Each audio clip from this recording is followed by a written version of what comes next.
لوگوں کو نظام حیات دیتا ہے، یعنی زندگی گزارنے کا ایک مکمل طریقہ اللہ بتاتا ہے، جس کی ہدایت کے لیے اللہ نے ہمیں قرآن دیا، ہمارے درمیان رسول کو بھیجا، اور انبیاء اور رسول کے بعد اس زمین پر اس کی ترجمانی علماء کرام فرماتے ہیں۔ ہم تمامی لوگ بارہا علماء کرام سے سنتے ہیں کہ نکاح اللہ کے نبی کی سنت ہے۔ اللہ کے نبی صلی اللہ علیہ وسلم نے ارشاد فرمایا کہ انبیاء کرام کی کئی سنتیں رہی ہیں، لیکن خاص چند سنتیں ایسی ہیں جو تمام انبیاء کرام میں پائی جاتی ہیں۔ آقا نے ارشاد فرمایا کہ سب سے پہلی مسواک کرنا، کہا کہ تمام انبیاء کی سنت ہے۔ اس کے بعد نبی کریم صلی اللہ علیہ وسلم نے ارشاد فرمایا کہ نکاح کرنا، یہ تمام انبیاء کی سنت رہی ہے، بلکہ ہم سب کے باپ حضرت آدم علیہ السلام کو تسلیم، جب آپ کو اللہ نے تخلیق فرما دیا، جب آپ کو بنا دیا، آپ جنت میں تھے، اب آپ کے اندر انسانیت ہے، اب فطرت انسانیت کا یہ تقاضا ہوا کہ میں اکیلا ہوں، مجھے ساتھی چاہیے، میں اکیلا ہوں، اللہ مجھے دوست چاہیے۔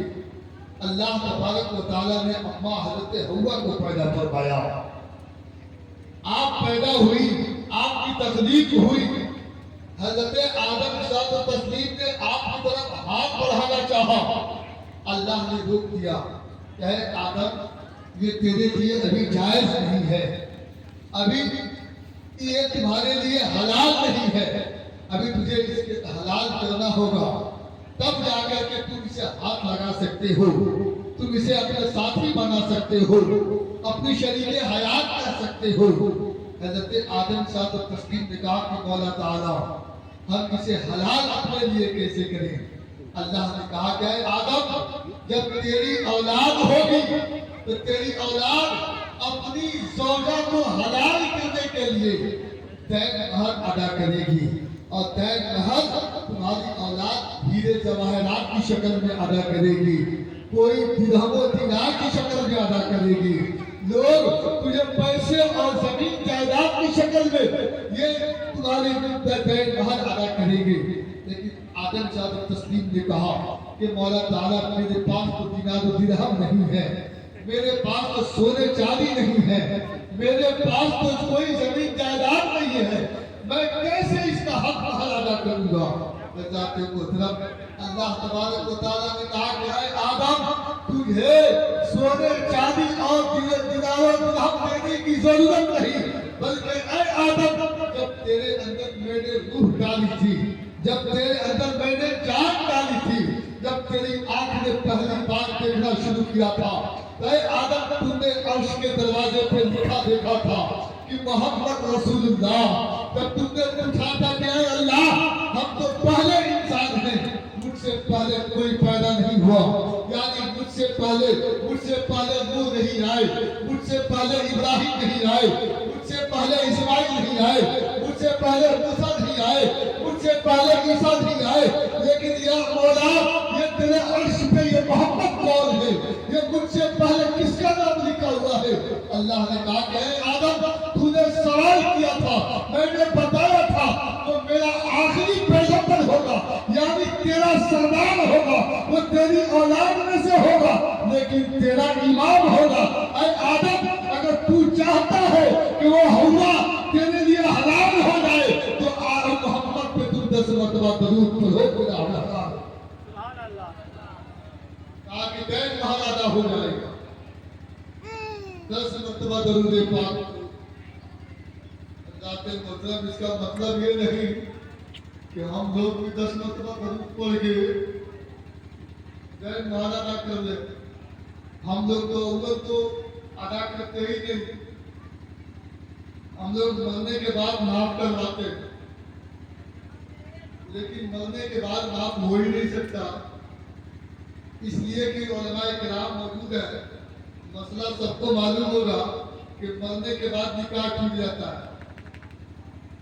انتقال ہوا، نکاح ٹوٹ گیا، اب وہ آپ کا شوہر ہی نہیں ہے، اب وہ آپ کا شوہر نہیں ہے، مر گیا، نکاح ٹوٹ گیا، ختم.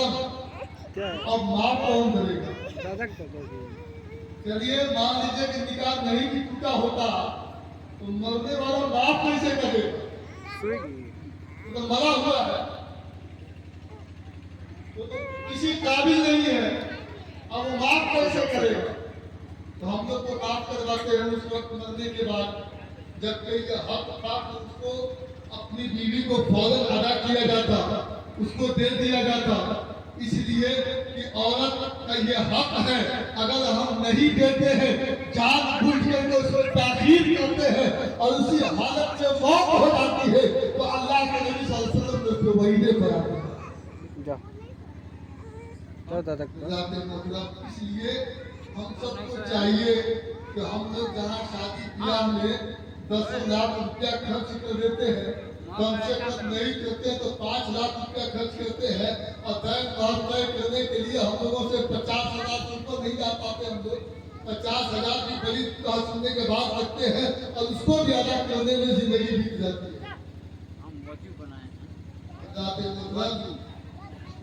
اللہ تبارک و تعالیٰ نے کہا کہ آدم 10 مرتبہ درود پاک پڑھو تمہارے لیے حلال ہو جائے گی. تو ہم سب کے باپ سب سے پہلے حضرت آدم علیہ کو تسلیم کیا کہ نکاح ہوا، ان کی بھی شادی ہوئی. یہ کوئی نئی چیز نہیں ہے کہ آج تو شادی کی محفل سجائی گئی ہے. یہ جب سے انسانیت ہے، جب سے یہ انسان پیدا ہوا ہے، تب سے یہ رسم نبھایا جا رہا ہے. اور قرآن میں اللہ تبارک و تعالیٰ نے بارہا اور مقدس مختلف مقامات پر اللہ تبارک و تعالیٰ نے اس کے حوالے سے بیان فرمایا. اور بہت مشہور حدیث پاک ہے، آقا صلی اللہ علیہ وسلم نے ارشاد فرمایا کہ النکاح من سنتی، کہ نکاح میری سنت ہے. لیکن جب دیکھا جائے آقا صلی اللہ علیہ وسلم کی پوری زندگی کو تو آقا صلی اللہ علیہ وسلم کی زندگی میں بے شمار ایسے اعمال ہیں جو ہمارے لیے سنتیں ہیں. اس کو اگر ہم لوگ شمار کرنا چاہیں تو اس کو شمار نہیں کر سکتے ہیں. بال میں کنگا کرنا یہ نبی کی سنت ہے، بال میں تیل لگانا نبی کی سنت ہے، پہلے دائرہ آستین میں قمیص پہننا یہ نبی کی سنت ہے، پاؤں میں جوتا پہننا نبی کی سنت ہے، بیٹھ کے 3 سانس میں پانی پینا نبی کی سنت ہے، بیٹھ کے دسترخوان پہ کھانا کھانا نبی کی سنت ہے. بہت ساری سنتیں نبی کی ہیں، لیکن ان تمام سنتوں میں آقا صلی اللہ علیہ وسلم نے کسی سنت کو یہ نہیں کہا کہ میری سنت ہے، یہ نہیں کہا کہ بال میں کنگا کرنا میری سنت ہے، یہ نہیں فرمایا کہ پاؤں میں جوتا پہننا میری سنت ہے. لیکن نکاح ایک ایسی شے ہے کہ آقا صلی اللہ علیہ وسلم نے کہا کہ النکاح من سنتی، کہ نکاح میری سنت ہے، تاکہ نکاح میری سنت ہے.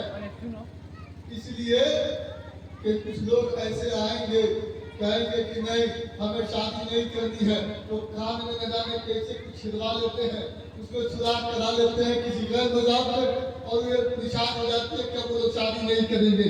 یعنی شادی سے اعراض کیا اور شادی کرنے والوں کو اپنے سے حقیر جانتے ہیں. آقا صلی اللہ علیہ وسلم نے فرمایا کہ نہیں، یہ نکاح میری سنت ہے، اور جو سنت سے میری کسی بھی ایک سنت سے اعراض کرے گا آقا نے فرمایا کہ فلیس منی، پھر مجھ سے نہیں.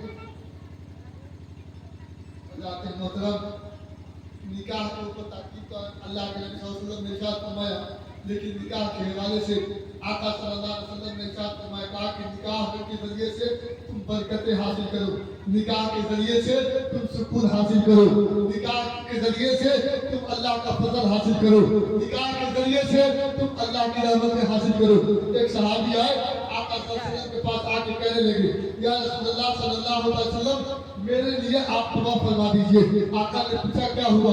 کہنے لگے یا رسول اللہ میرے گھر میں 3 دن سے چولہا نہیں جلا ہے۔ کہا کون کون ہے گھر میں؟ کہا کہ میں ہوں اور میری بیوی ہے۔ کہا کہ کیا ہوا؟ کہا کہ غربت اتنی آ گئی ہے کہ 3 دن سے ہمارے گھر میں پھاقا ہے، میں اور